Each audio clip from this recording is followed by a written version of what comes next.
ఏ వస్తువైనా కుళ్ళిపోకుండా ఉంచాలంటే ఒక ఫ్రిడ్జ్ని తయారు చేసుకుంటాం కదండి, డీప్ ఫ్రిడ్జ్.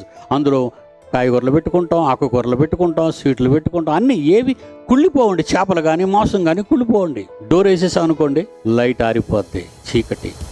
చీకటిలో చల్లని వాతావరణంలో వస్తువు భద్రపరచబడుతుంది. డోరు తీయగా లైట్ ఎందుకు వెలుగుతుందంటే మీకు కనపడడానికి ఎక్కడేం పెట్టుకున్నారు అని. అలా డోర్ తీసి ఉంచరు, మళ్ళీ పాడైపోతాయి అవి. అందుకే అవసరమైన తీసుకోగానే మళ్ళీ డోర్ వేసేస్తాం. డోరు వేయగానే కాంతి ఆగిపోతుంది. చీకటి కమ్ముకుంటుంది. చీకటి కమ్ముకోగానే లోనున్న చల్లదనం పెరిగిపోతూ ఉంటుంది. ఒక్కసారి మనం ప్రకృతి ప్రారంభానికి వెళదామండి. ఆదికాండం 1వ అధ్యాయం 1వ వచనం. ఆదియందు దేవుడు భూమి ఆకాశములను సృజించిన ప్రకృతిని.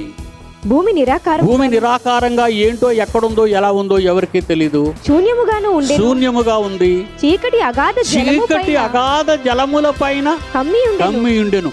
చీకటి అగాధ జలముల చల్లని వాతావరణం. అంటే ఈ రోజు మనం బ్రతికే ఈ ప్రకృతిలో మానవ శరీరానికి అవసరమైన వాతావరణాన్ని ఎంతకాలం, కొన్ని వందల కోట్ల సంవత్సరాలు చీకటిలో జలములలో భద్రపరిచాడట. ప్రకృతిని చీకటిలో అగాధ జలముల చల్లదనంలో భద్రపరిచాడు. ఆ భద్రపరిచిన దాని మీద అప్పుడు వెలుగు కలుగుగాక డోర్ తీసాడప్పుడు ఆయన.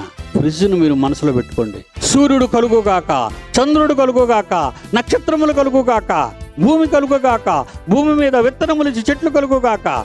ఎలా అయితే మీరు ఫ్రిడ్జ్ డోర్ తీయగానే లైట్ వెలుగుతుందో, లైట్ వెలిగిన వెంటనే మీకు అవసరమైనవన్నీ తెచ్చుకుంటారో, దేవుడు ప్రకృతిని ఆ విధంగా వందల కోట్ల సంవత్సరాలు చల్లటి నీటిలో, చీకటిలో పదార్థాన్ని భద్రపరిచి ప్రకృతిగా నీ చేతికిచ్చి, ఈ మట్టితోనే నిన్ను చేసి, ఈ మట్టిలో వచ్చినవన్నీ నీకు ఆకలిని తీర్చి ఎందుకు చూపించాడో తెలుసా?